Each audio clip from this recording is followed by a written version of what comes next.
पहिला दृष्टांत आहे त्या पक्षापासून सुरू केला. जे सारासही विघडता होय ओहाहुनी वत्स काढिता नभे भनंगोदता भानावरुनी पय माये पुढोनी बाळक काळे नेता एकुलते लेक होय का उदक तुटता मिना.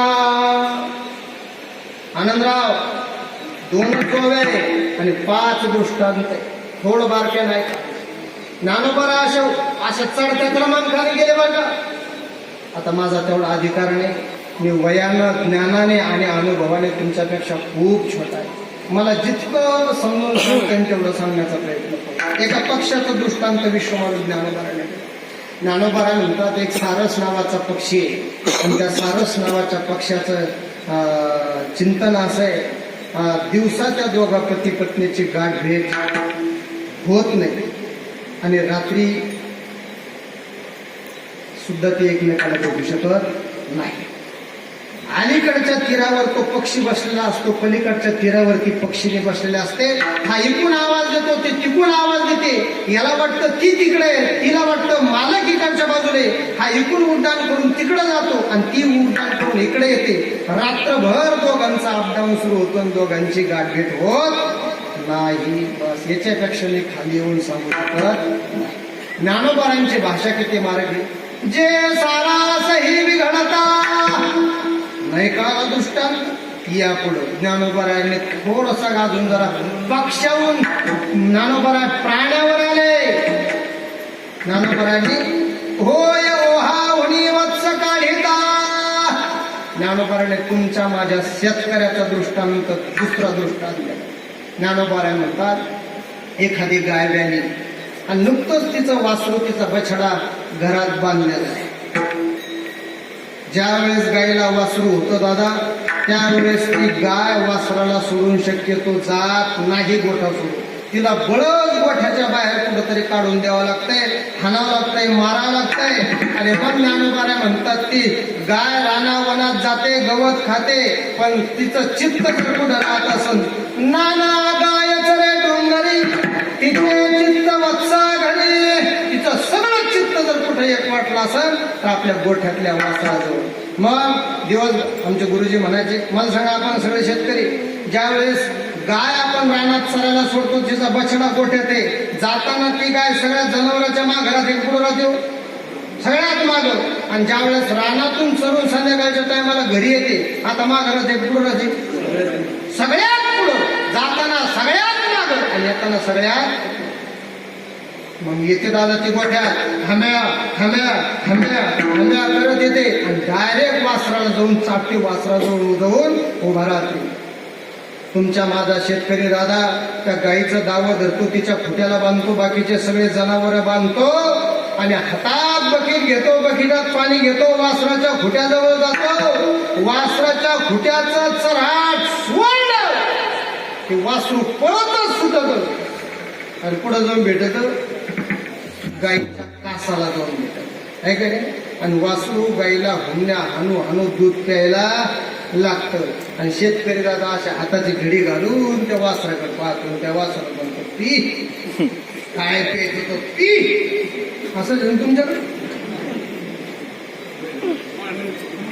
अरे दादा ते वासरू त्या गाईसाठी दुधासाठी पळत जाते. 2-3 हुंड्या हाणताना हाणता ती गाय त्या कासात पाण्यात सोडायची ना सोडायची ते बकेट बाजूला ठेवतंय, वासराचं चराट धरतंय, फडफड फडफड फडफड उडीत येऊन पाहिजेतय. आणि मग बकेट घेतं, गायच्या खाली बसतंय, पाणी मारतं, मग सरू सरू सरू सरू सरू दूध काढायला बसतं. आणि ते वासरू ते धुवून पाहतं आणि त्या शेतकऱ्याला आशीर्वाद देतंय. शुभम करोति कल्याणम आरोग्यम धन संपदा. लय आनंद वाटत असेल ते वासराला, आहे का? लय आशीर्वाद देत असेल ते वासरू. काय म्हणत असं मग ते वासराचं. अरे ते वासरू म्हणतं दादा अरे गवत पचवायची ताकद नाही माझी, मी जर जगन तर माझ्या आईच्या दुधावर जगन. ती गाय रानावनात चारा खाते, त्या चाऱ्यापासून दूध तयार करते आणि ते दूध माझ्यासाठी तयार करते आणि त्या दुधाची माझी गाठ भेट व्हायची.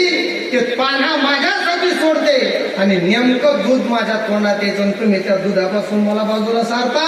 काय वेदना होत असल? ज्ञानोबाला म्हणता होय हा म्हणी वत्स काढिता. त्या वासराला त्या गायीपासून बाजूला केल्यानंतर जितक्या वेदना होतात तितक्याच वेदना या ब्रह्मज्ञानाच्या वाटेवर वाटचाल करणाऱ्या साधकाला विषयापासून इंद्रियावर्तन होतात. दोन. ज्ञानोबारायांना वाटलं हा दृष्टांत नाही लक्षात येणार बऱ्याच लोकांच्या. ज्ञानोबारायने तुमचा माझा दृष्टांत दिला. नव्हे भनंबुदवडिता भानयावरुने. ज्ञानोबारायने तुमच्या माझा दृष्टांत दिला. पण आत्ताच्या काळातला नाही दिला बरं का देव. बरं का प्रेमानंद बाबा, तुमच्या माझ्या अगोदरच्या काळातला आळंदीत आपल्याला तरी मधुपुरी होत्या, वाढीत होती. आपल्या अगोदरची गोष्ट. चतकोर तुकडा सुद्धा भाकरीचा वाढत नव्हता. थोडे ठिकाण असे होते जिथं काहीतरी विद्यार्थ्यांना साधकांना काहीतरी खायला भेटत. त्या काळातला दृष्टांत. एखाद्याच्या पोटात दोन काळा उठला, काय खा म्हणून असा तो पळस सुटला, असा मंडप टाकलेला दिसला. त्याला वाटतं लग्नाची पंगत हे काय करू 8 दिवसाचा भुकेलेला असतो आणि ते काही विचार करत नाही. आणि जेवायला बसणार, बस आता अन्नाची त्याची गाठ भेट झाली. अन्न म्हणजे आपल्या गावातले साहेबराव अन्न नाही बरं का, आपली दगणे नाही घरी साहेबराव. आणि पंक्तीचा यजमान आला, कुंकर कार्यक्रमाला जर मंडप बिंडप टाकलेले एखाद्या लग्नाचं असं लग्न म्हणलं की पंगत 100% कोणाची असेल नवरी काढची असणार. आणि नवरी काढच्याला काय माहिती नवरदेव कोण आलं ते. नवरदेव काढताय मी नवरदेव काढ. त्यांनी आश्चर्य व्यक्त केलं. त्या बसलेल्या माणसाने विचार केला, ज्या ती आश्चर्य व्यक्त करतं यदा कदाचित ते कलियुगात उचलून आलेले पुरी तिथं लग्न असं लक्षात आलं. ते म्हणले नाही मी मुली करून आलो. ते मुली करून ते म्हणे तू मुलाकडचं म्हणला तरी आश्चर्य म्हणतोय, मुलीकडचा म्हणला तरी आश्चर्य म्हणतोय. अरे नेमकी पंगत आहे तरी कशाची? अरे ते म्हणे लग्नाची पंगत नाही माझ्या बापाचा दिवस आहे. विश्वभाविक झालो बरं म्हणतात. एखाद्या माणसाला 8-10 दिवसापासून अन्नाची गाठ भेटली ना, अशा माणसाला आता अन्न भेटणार उचललेला घास त्याला जर खाली टाकायचा प्रसंग आला तर त्या अन्नापासून बाजूला केल्यानंतर त्या भुकेलेल्या माणसाची जी अवस्था होते ना, हे तुम्हाला म्हणलंही कळणार. आता ब्रेकफास्ट लाईट ट्यूबा खाणाऱ्या लोकांना अरे थोबड बनत नाही राहत ना. खाणं चालून व्यायाम चालू, दिवसभर खाजन सकाळी पळत आहे रोडला. आपल्याला नाही कळणार. जावे त्याच्या वंशात. खरं सांगा, हे तुम्ही वयोवृद्ध मंडळ या ठिकाणी खरं सांगा, तुमच्या लहानपणी जर पाहुणे आले तर खरं सांगा तुम्हाला चपात्या खाल्ली होते घरचे. पाहुण्याबरोबर घरातला एकच माणूस जेवायला बसवत त्याला चपाती वाढायची, ते बी वर चपाती खाली भाकरी. हे हसले यायलाच कळले, आपल्याला नाही कळणार. आनंद आहे या आनंदाशी नाही जोडणार गेला तरी दिवस. अरे आज परिस्थिती आज ही झालेली आहे, सगळं सुजलाम सुफलाम झालंय, कुठल्याच गोष्टीची कमतरता राहिली नाही. आणि त्याच्यामुळे हे दृष्टांत आपल्या लक्षात येणार. काय अवस्था होता संचाला अन्नाच्या ताटावरून उठून गेलं. ज्ञानोबाऱ्या म्हणतात त्या माणसाला जितके वेदना होतात तितक्याच वेदना या ब्रह्मज्ञानाच्या वाटेवर वाटचाल करणाऱ्या साधकाला विषयापासून इंद्रियावर्तन होतात. 3 कळालं. ज्ञानोबाऱ्यांनी आणखी एक चढत्या क्रमांकाचा दृष्टांत दिला. पहिला त्याला पक्षाचा, दुसरा त्याला प्राण्याचा, तिसरा त्याला माणसाचा आणि आता त्याला स्त्रीचा. काय ज्ञानोबारांची कोणाला सोडलं ज्ञानोबारांनी प्रत्येका जवळ जाऊन सांगितलं, पै माये पुढोनी बाळक काळे नेता एकूण ते एक. ज्ञानोबारांनी एका स्त्रीचा दृष्टांत दिलाय. जरा रंगवलं. ज्ञानोबारा म्हणतात लग्न झालं एका मुलीचं 10-12 वर्ष झालं, तिला लेकरू बाळच झालं नाही. घरातल्या लोकांनी, गल्लीतल्या लोकांनी, परिवारातल्या, गावातल्या, तालुक्यातल्या, जिल्ह्यातल्या लोकांनी तिला बाजूला टाकलंय. वांजे करांटे कपाळाचे. अरे एखाद्या उत्सवाला जर गाडीत बसून जायचं असं तिला समोर बसू देत नाही, तिला म्हणजे करांट्या कपाळाची वाज गुडली इतकं तुच्छ तिला लेखलं, इतकं हीन तिला केलंय. आणि कितीतरी दिवसांनी देवाची कृपा तिच्यावर झाली आणि त्याची कूस उजवली. एकुलता एक पुत्ररत्न तिला प्राप्त झाले. ते दवाखान्यात ते काय आनंद असेल होत्या स्त्रीच्या जीवनातला. तिच्या ताकद नाही राहत दादा. ते लेकरू ती आपल्या हातात घेते आणि त्या लेकराकडे बघून म्हणते, बाळा तू माझ्या पोटी जन्म घेतलास, आज मी धन्य झाले. माझ्या कपाळावरचा वाज नावाचा कलंक मिटून गेला. अरे आता काय ढोल तसे लावा, बँड वाजवा, डीजे लावा, साजरा करा, पेढे वाटा, साखरपान वाटा. आणि मग साखरपान वाटायला सुरुवात होते, पेढे वाटायला सुरुवात होते. आणि अर्ध्या गावाला पेढे वाटून होतात की लगे पाठीमागून, अरे पेढे वाटतं बंद करा. अरे वाटू दे ना, काय आनंदाची गोष्ट आहे. 15-20 वर्षांनी पूर्व झाले, वाटू दे पेढे.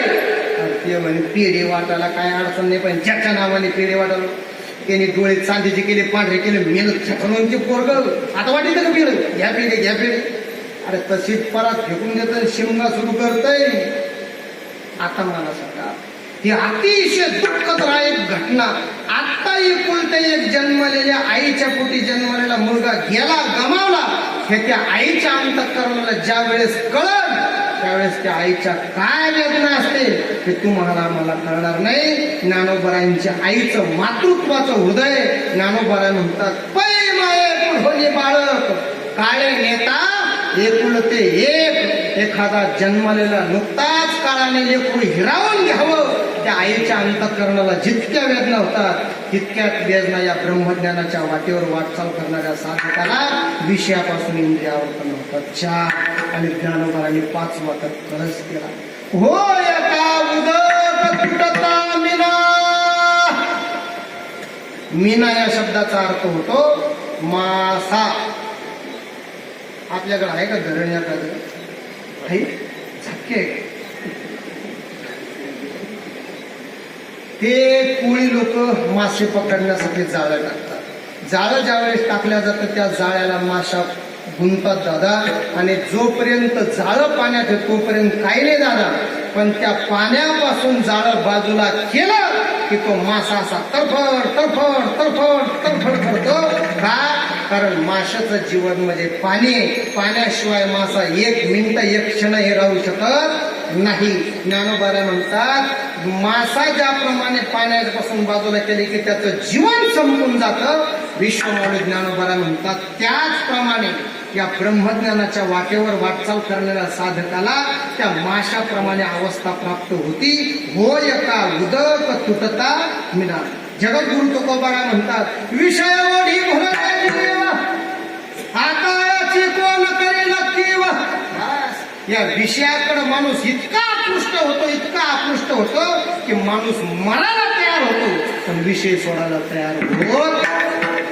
कितीतरी प्रमाण किती